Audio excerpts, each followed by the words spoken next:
Hello and welcome to the Meditation Conversation, the podcast to support your spiritual revolution. I'm your host, Kara Goodwin, and I'm so excited for you to dive into this episode with Dr. Ajay Tejasvi Narasimhan. He is full of wisdom about meditation and the breath. Ajay is a key figure at the Art of Living, which is grounded in demystifying meditation, bringing holistic practices of breathwork and meditation to people of all walks of life, from executives to youth. Ajay brings a multifaceted expertise to his roles, blending international politics, leadership studies, and artificial intelligence engineering.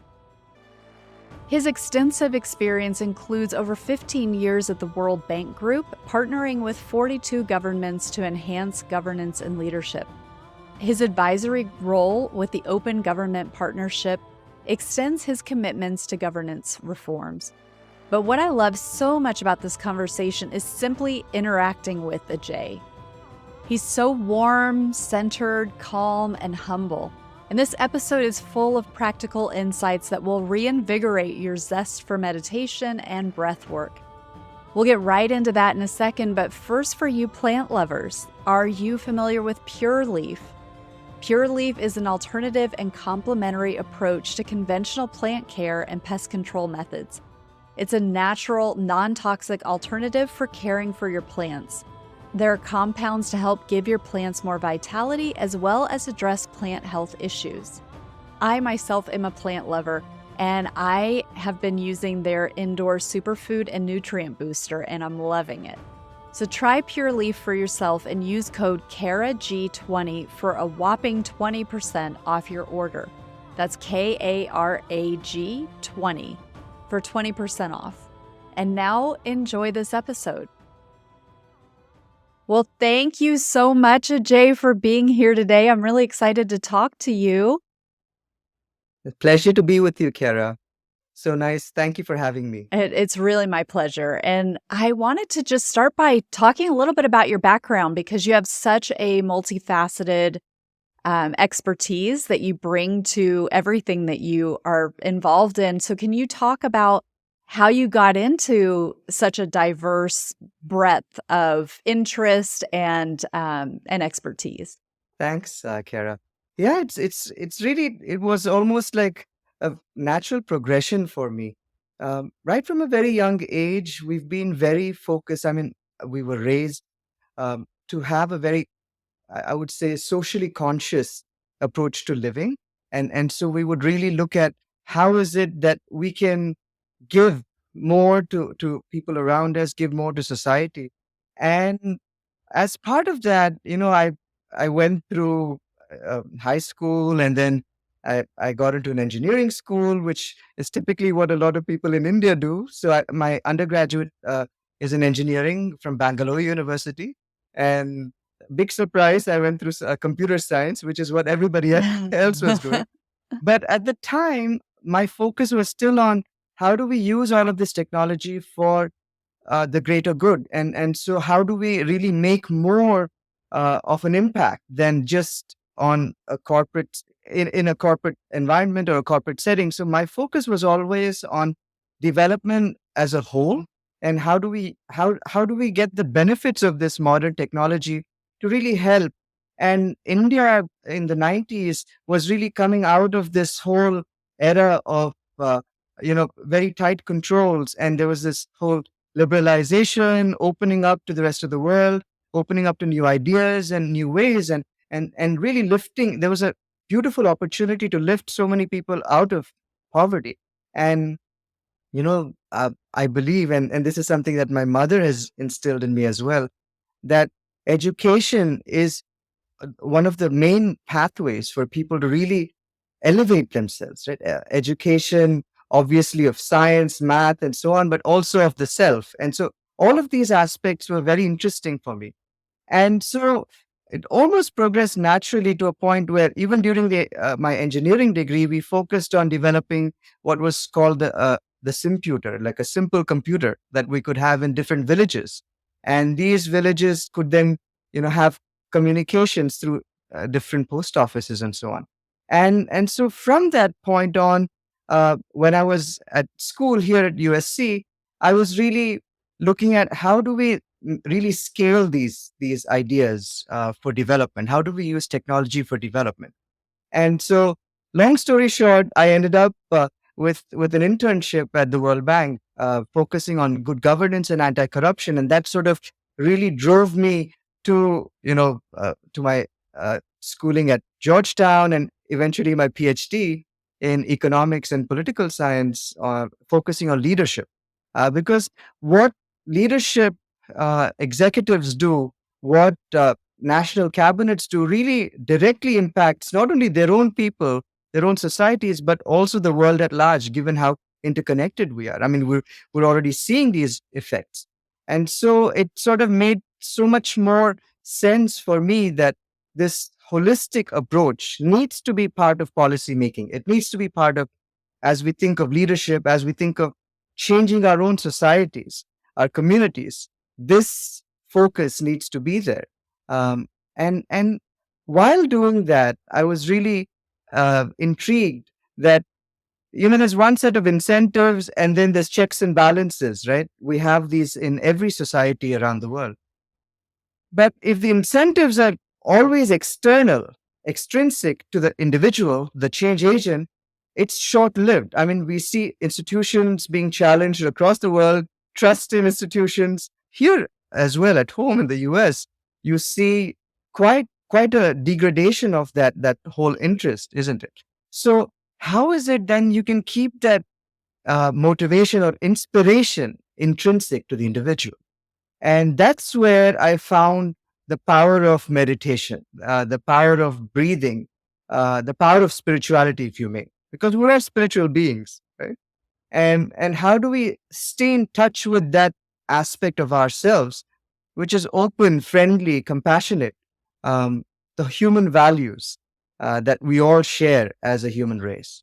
And so that sort of brought me to this whole journey, and still inspires me every day to do what I do with the Art of Living Foundation, which is really about leadership at the levels of corporate leaders, and also we have made headway with national executives and cabinets, and at the same time with regular people, because all of us can exercise leadership. Well, so tell us about how that translates into your work, particularly with executive leaders. So, in terms of kind of the incongruity between spirituality, for example, personal development, and that sense of us as spiritual beings who are all interconnected, and what we see in the corporate world in terms of greed and kind of the rat race and stepping on each other to win and competitiveness and all of those things that are things that are very ego-based, ego-driven. And I think that, in spiritual terms, we kind of, we make the enemy the ego. We make the ego the enemy, which I don't agree with completely either, because that is the mechanism by which we are, it's an important tool that we have in our lives to give us the impetus to do things. We came here purposefully. And if we kind of kill the ego and we lose any drive to do anything, but I am curious because we do see ego in overdrive, and that being in the corporate world, and that like encouraged, that's how you're going to win, and that's how you're going to help the company survive and to thrive. And so I don't know if you have any thoughts, but I can just imagine that that's a tough gig for you. Kara, if I mean, I also agree with you 100%. See, ego is part of us. Actually, Gurudev Sri Sri Ravi Shankar, the founder of the Art of Living, he talks about the 7 layers of our existence, starting from the most, tangible, which is our body, right, which you can touch and feel, to the breath, which is more subtler than the body.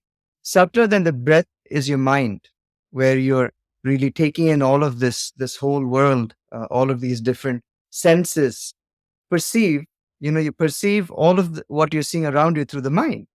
And subtler than that is your intellect, which is judging. I mean, you're saying, yes, that makes sense, that doesn't make sense. And sometimes we're not even aware of that whole interaction within our own heads.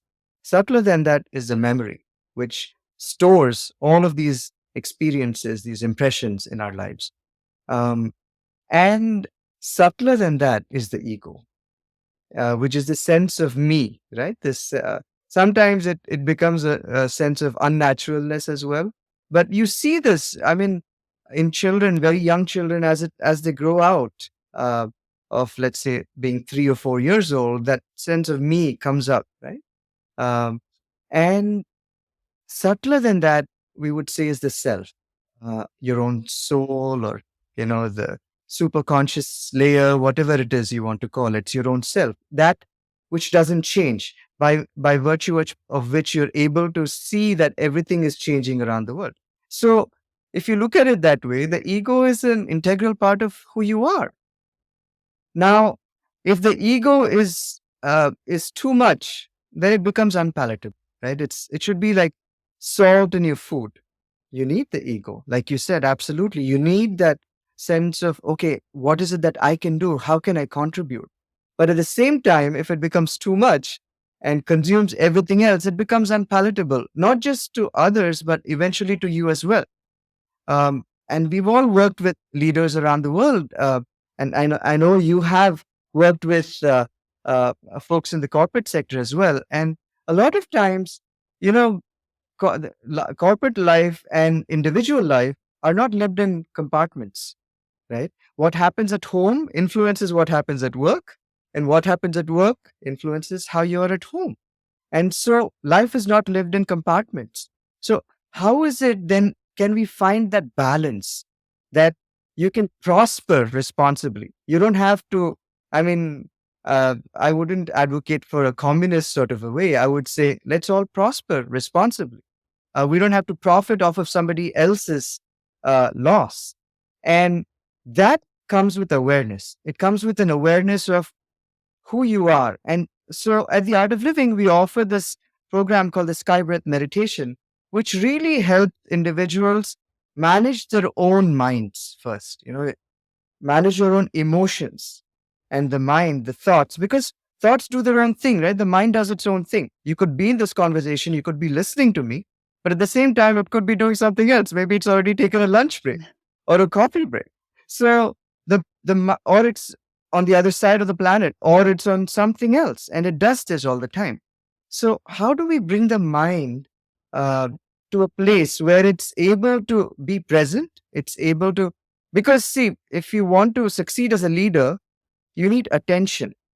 Both you need to be attentive to what people need around you, and at the same time, people also need to be able to attend to what is it that you're saying. So you need to have people's attention, and you also need to be able to give attention. So it's a two-way street.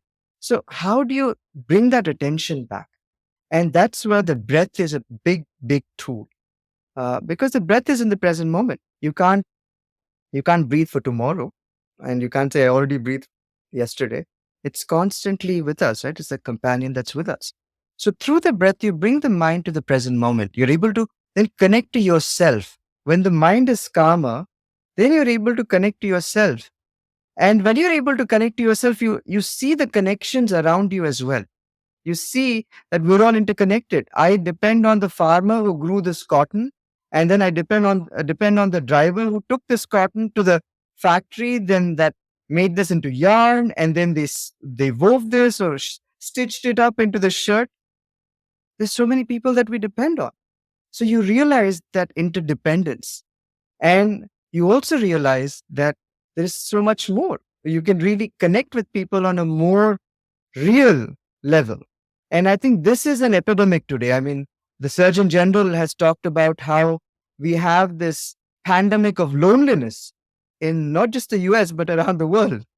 And when we feel that disconnect, that's when I think people would try to withdraw into this cocoon, and it just becomes, what about me? But instead, if you can expand this circle of belonging, you really see that, hey, it's not just me, myself, my nuclear family. If okay, I can have the most amount of money, I can have the best home and all of that stuff.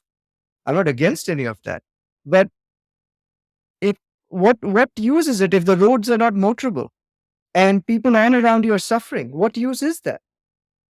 And so with that comes a commitment. So Gurudev talks about the ABCs of leadership. The first is awareness. This awareness of your own self, of your own mind, of your own emotions, being able to manage your mind better, your emotions better. And with that comes a sense of belonging. You understand that, hey, this whole community is mine. This whole street that I live on, or this whole town that I live in, is mine. So, and with that comes a commitment to make the world a better place. And so this is inherent to every individual. All it needs is that awareness. And what is it that blocks our awareness? Is the stress, right? It's that inability to see things for what they are. I mean, I was just reading yesterday about stress bragging, and people really brag about how stressed they Oh, are. And interesting. yeah. So, see, the mind is so intelligent. It makes even something that's as disruptive as stress a matter of pride. So, how do we then get rid of this stress so that you can truly be your natural self? And also associate pride with being peaceful rather than being aggressive. This is exactly what you spoke about, right? I mean, it's about profit, profit, profit, greed at everybody else's expense. But we see many countries have gone through this. You know, certain sections of people have really gotten so wealthy, and there's some people don't even have food to eat. Then how does that compute? It's not logically, it doesn't make logical sense, right? You can't be happy when everybody around you is miserable. So all it needs is a switch in our thinking. And there is a way that we can succeed together. And in fact, if you look, the biggest challenges in the world today need us to work together, isn't it? Yes. So, do you find that you see changes at the executive level in terms of not only like stress reduction, but the ability to think in a more holistic way in terms of the whole picture of the life experience? Absolutely, Kara. So, so we created this program called the Transformational Leadership for Excellence program, and it's specifically targeted for executives of companies. And we all know right now the status is that you have to deliver for your shareholders. You have to deliver results, profits, and so on. Now, what we say, and that puts enormous amounts of stress on individuals. And when executives are stressed, that's when they can't make the right decisions, isn't it? When do you make your best decisions? When you're peaceful and calm, or when you have so much on your head, so much tension? When? Oh, You yeah. can't When think you're straight. right, Yeah, peaceful for sure. Yeah. exactly. And so it's actually a no brainer when you think about it. But then people see it's people have trained themselves even to think stress is good for me. Hmm. Well, Yerkes Dodson, two psychologists, did this study more than 100 years ago. About what they did was they took a group of people in a company, in an organization, and they started increasing the pressure, the workload on them, right? And so, up to a point, there was an improvement in productivity as well. But after a certain point of pressure and stress, it started declining. It's called the Yerkes Dodson curve. And what modern science shows us is that chronic stress doesn't stop just at your decision making level. It impacts your attention, it impacts your learning, it impacts your memory, right? All of these are important for executives to be able to focus on the task on hand, to be able to delegate, to be able to think of a plan that is holistic, right? All of this is impacted. And what happens is that your amygdala is hyperstimulated. And then you just start taking decisions very emotionally. And not just that, the stress, we all know the impact on our body, right? I mean, increased blood lactate levels, serum cortisol, and all of the other things that come along with it. So the key for all of this is better handling that stress, so that you have that awareness. And when people are able to manage their stress, eliminate some of these, this noise, they're able to transform themselves as well Mm. into much better leaders. Because, I think you would agree with me, nobody wants to be a bad person, or nobody wants to be seen as an angry person, right? Uh, we all want to be happy, we all want to be loved. And the thing is, nowhere at school, nor at home, are we taught how to manage our negative emotions, right? Right. I mean, we tell our children, don't be angry, don't get upset. I mean, even we were told that, right? But how not to? Mm. That is seldom taught, right? And this is the education of that. How do you manage that negativity? Mm. That's amazing. So it's interesting to think of it from the executive level and managing from, your inner world and changing kind of the perception of stress and the, how much you can take on, what you reevaluating what's important. When I think about it from where their pressure comes from, and if it's ultimately the shareholder, the quarterly meeting, the investors, and that is so money driven. How does that play in the role, if we're investing in the stock market, if we're, because the public then is kind of the almost inadvertently putting pressure on these executives because they're working to make money for shareholders as part of the thing. Part of their responsibility is to give back to the shareholders by making their goods profitable and being better than their competitors and so forth. So that's part of the equation that they, how do we shift everybody's mindset? Do you know? I mean, it's like we kind of have to shift everybody to be able to say, are we prioritizing? Like, does this model help everybody or are we hurting ourselves? Absolutely. And I think that's where awareness is key, right? And that's why I think the efforts need to be at all levels of society. How do we get everybody to be able to learn mental hygiene, right? We, I mean, it was just what, 150 years ago, people wouldn't brush their teeth, right? And we learned as a human society to be able to brush our teeth, and we learned about dental hygiene. I think it's time. It's already growing. You can see in the last 40 years or so. I mean, what, 40 years ago or 50 years ago, yoga was taboo, right? I mean, you wouldn't talk about it. Even like 20 years ago, meditation was in the same place, right? Um, but I think as people are seeing the scientific research and the benefits, and see, people who meditate are naturally able to be more resilient as well. You are able to take on so much more and be more productive, and people see that.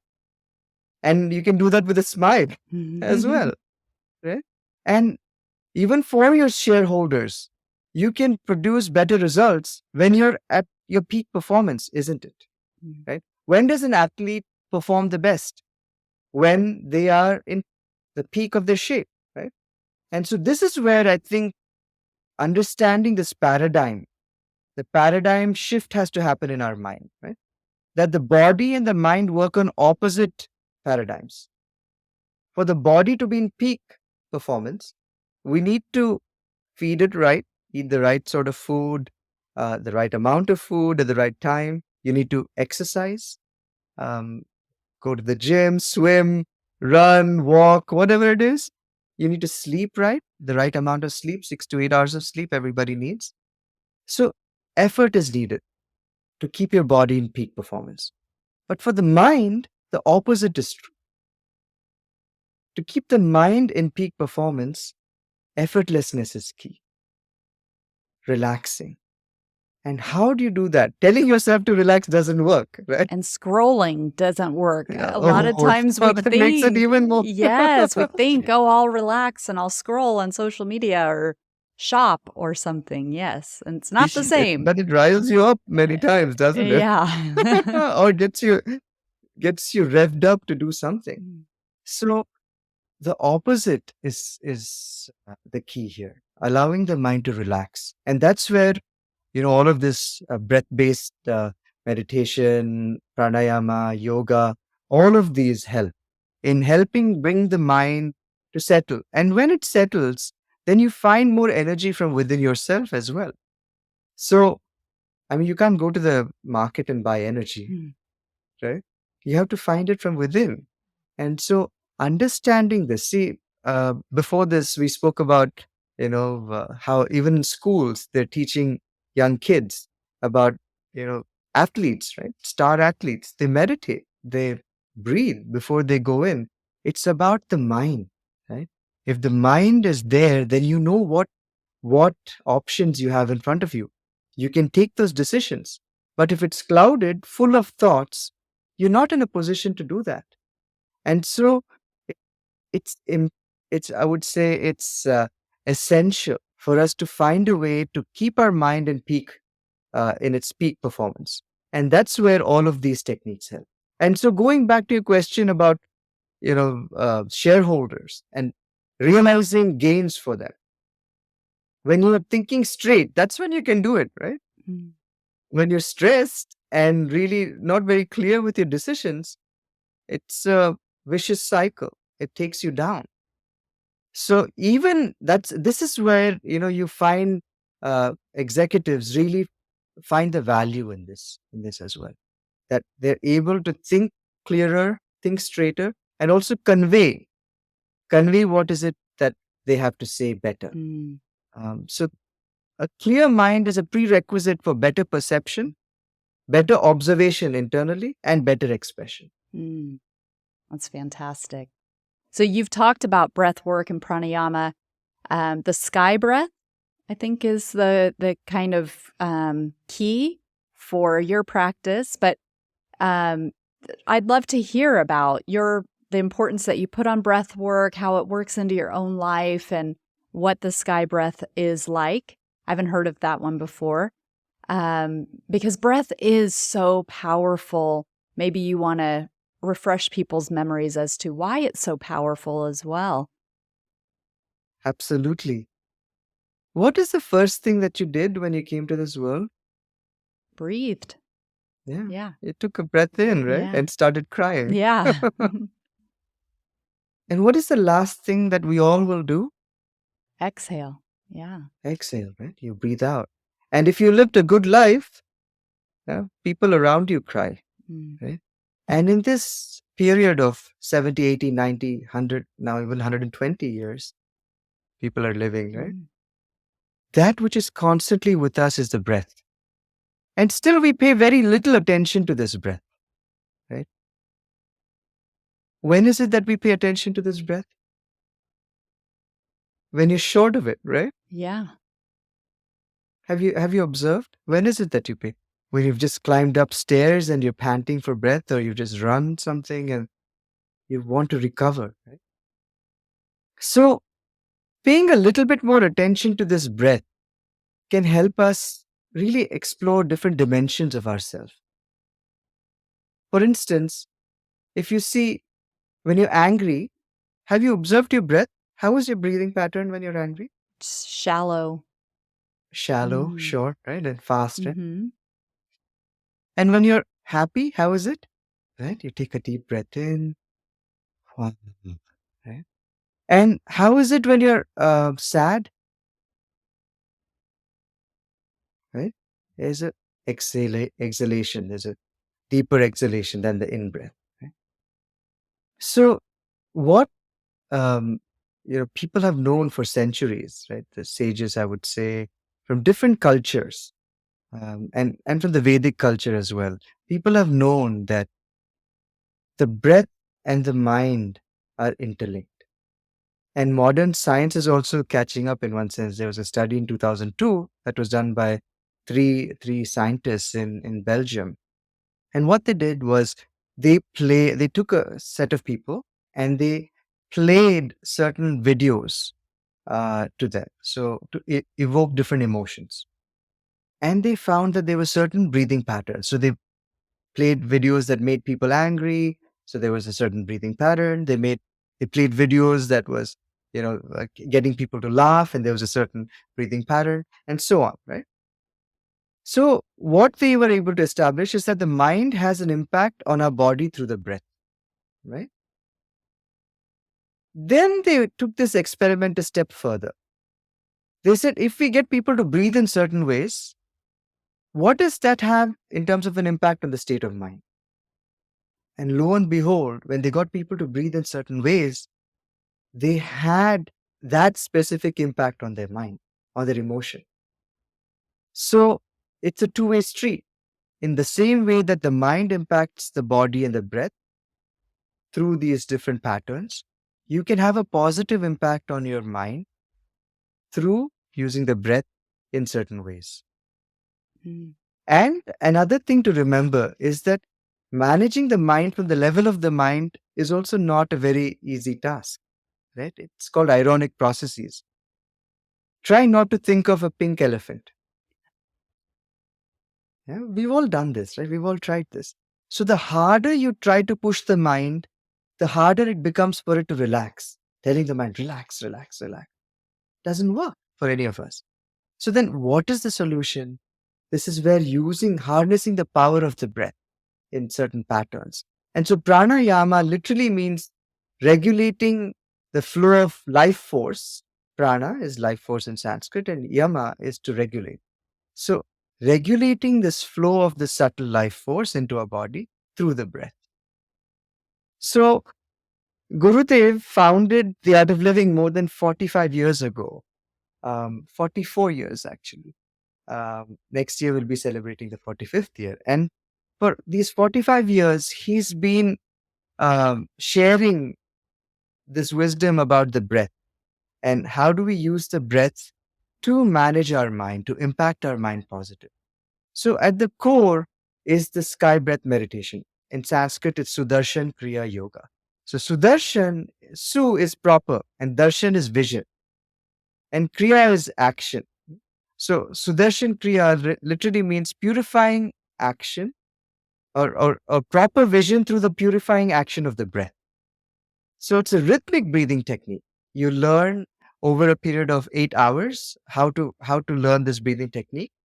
So it comes with a set of pranayamas and the rhythmic breathing exercise, which is a meditation. It's an active breath-based meditation, as I shared. And it typically takes you 20 minutes every morning. So I practice this every morning. And you learn this over a period of 8 hours, spread over 3 days. So Friday, Saturday, Sunday, typically a couple of hours each, or 2.5 hours each. And you have this practice that you can do every day at home.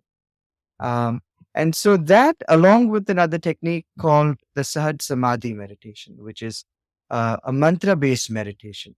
Now, as a meditator yourself, you know that there are certain sounds that have an impact on our body, right? On our mind. Like that sound is universal, right? Around the world, doesn't matter if you're in Japan or in Brazil, that sound means the same. So there are certain sounds that have a definitive impact on our consciousness. So so you are given a certain sound that then you use as part of your meditation too. So it's a very complementary approach. Learning the active breathing to eliminate the stress, and then you just relax using the Sahaj Samadhi meditation. You just sit down. And there have been like more than 100 studies, independent studies on these techniques for people of various age groups as well. And it's very nice to see that so many people. I mean, in the US, we have more than 108 universities that are offering these programs. Several of them offer them for credit as well. That's a very auspicious number, Yes. 108. It's interesting, no? Yes. Uh, At least it was 108 last year. Maybe it's grown this year. But it 108 is, is a very good number. So, yes, yes. We agree. Yeah. And I think that is seeing a lot of acceptance across society. This program is offered to veterans who are suffering from PTS, and you've seen such a transformation in just like 3-4 days. It's called the project Welcome Home Troops, um, and families come back and say, you've given our son back to us, or you've given our husband or our wife back to us, because these traumas accumulate in our body and we have to get them out. And so a daily practice is really helpful. And this is what this program gives you, a daily practice that you can do yourself from the comfort of your home. Uh, and it really transforms your entire day. I love Um, that. I mean, and thinking of pranayama, you mentioned it with the life force regulation. And I think that's really important for us to keep in mind is that there is this life force. What is animating the body? Even if we purely look at it on the physical level, the breath is giving the body this animating force. And so, absolutely. so much disease and imbalance, mental imbalance, all of it, it's a lot of it, I believe, is the root is this lack of life force. There's just not enough of this life force or this energy that's accessible that the cells need to be healthy for healthy regeneration, for that our emotional body needs to be able to complete its processing. Um, it's this vital element, but because it is not physical, going back to what you talked about with those 7 kind of aspects and how they get finer and finer subtleties within them. But, it literally is this nourishing element that we need to stay in balance, that we need to be able to, like you say, dissolve traumas and to be able to work with our body. It's funny because it's not physical, which is why I think it's kind of hard for us sometimes to grasp, but it really has this very tangible and physical result when our body isn't getting enough of it. So I just like to take the opportunity to kind of for people to chew on that a little bit, to be like this life force, it's not a concept. It's a literal force, and breath work is so paramount into delivering more of that into our body, and to clear stagnation out and so forth. So that's beautiful. It's very important, Kara. See, where is the life? Is it in this body or is it in the air? Yes, Right? both. Both, Yeah. right? I mean, see, if you take this body out of air, or you take you put ourselves in a vacuum, what remains? Right. Right? So I think this is something for us to think through, like you said, chew on a little bit. Mm. That this breath brings us this prana, this life force that flows all around. And you're absolutely right.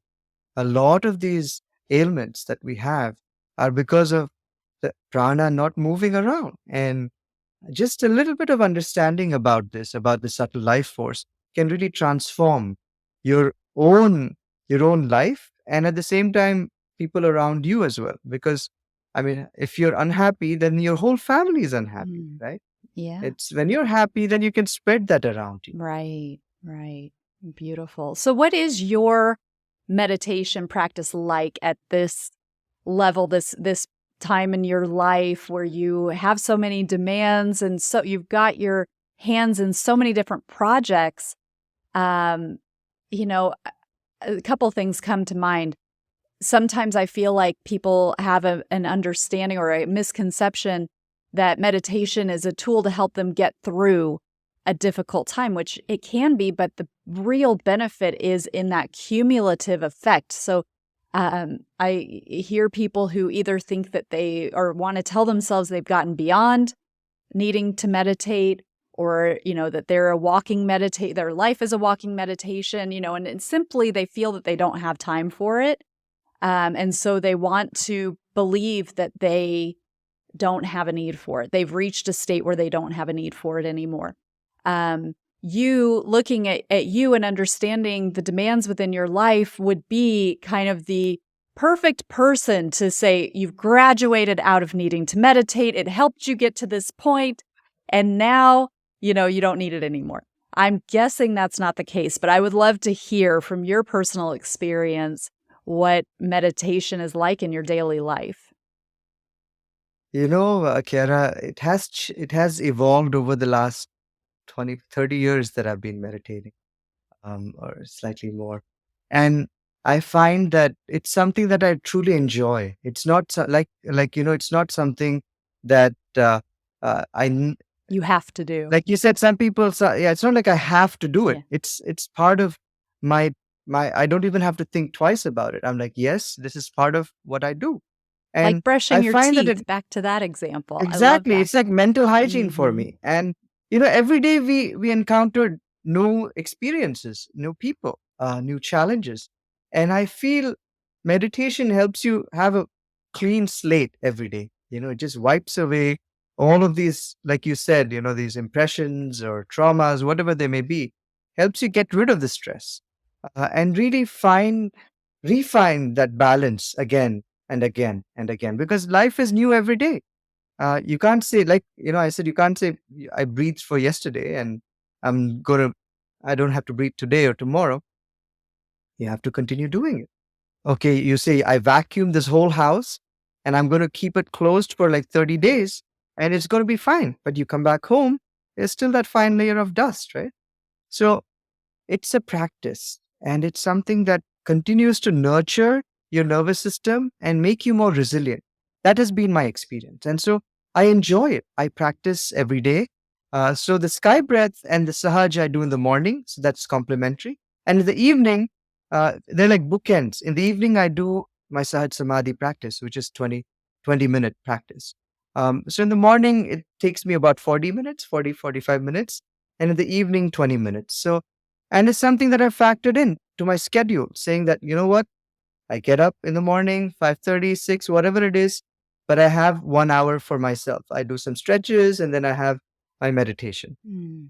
And it's there. It's scheduled into my daily life. And I find that it really enhances the quality of my life, the quality of my conversations, my interactions with people. I am able to give people more attention. I am able to give people uh, my presence of mind, which I feel is the biggest gift we can give to each other, isn't it? We can be present for each other.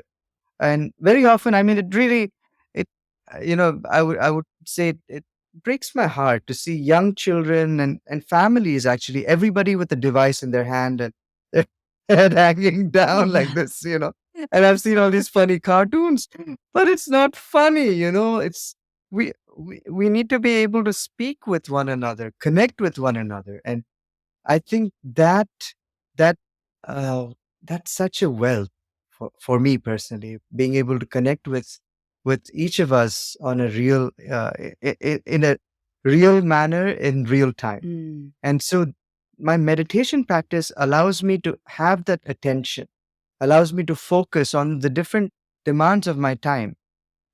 And it's not as if I don't lose my cool. I do lose my cool sometimes, but then I'm able to regain my center, regain my balance sooner than like many, many years ago. Um, so what I've seen in my own life, that all these practices have helped me become more resilient, um, and at the same time maintain my that sense of joy, that sense of happiness about life. And do we have challenges? Absolutely. Life is full of challenges. There are ups and downs. Otherwise, how would you know that you're even happy, right? There are difficult times. And I feel that's when the meditation reminds you, right? I mean, all of these practices, the spiritual practices, remind you that, life is moving, and it's wise for us also to move along with it. Sometimes people get stuck. I mean, I know so many people who are stuck in their teens, right? Or in their high school days. Those were the best days of my life. And they don't even give an opportunity for life to present itself in all its glory, in all its magnanimity. And so that's where I feel all of these practices open you up, open your mind, open your heart for something new, to accept what this beautiful creation has to offer to us, what we can have from this divine, whatever. Uh, there is some force, isn't it, that there's that intelligence in this creation, in this universe. We can call it God, divine, whatever it is, nature. There is that greater force, and so having that openness to feel that oneness with that, to feel the gifts that we get every day, I think that's a big blessing. Mm, And I'm very grateful for my practice for that. I I, love I, I would say, and I definitely am not at that point yet. I know that. some people are at a point where they don't need to meditate. I would say I enjoy meditating. I I love that. enjoy, and I like it. I love it. I love it. I agree 100%. This is great. Well, I have just loved connecting with you, Ajay. This has been an amazing discussion. Can you please tell people how they can find out more about you? Absolutely. I, I'm quite active on LinkedIn, so I post from time to time articles on leadership. I am getting a little more active on Instagram as well now, and sharing some of my thoughts and some of the work that I've been doing. Um, but I would welcome you to join a program that perhaps myself or one of my fellow instructors is taking on the sky breath, and learn a little bit more about how this breath can really help transform the quality of our life so we can be the best version. And you'd find more information on artofliving.org. That's artofliving.org.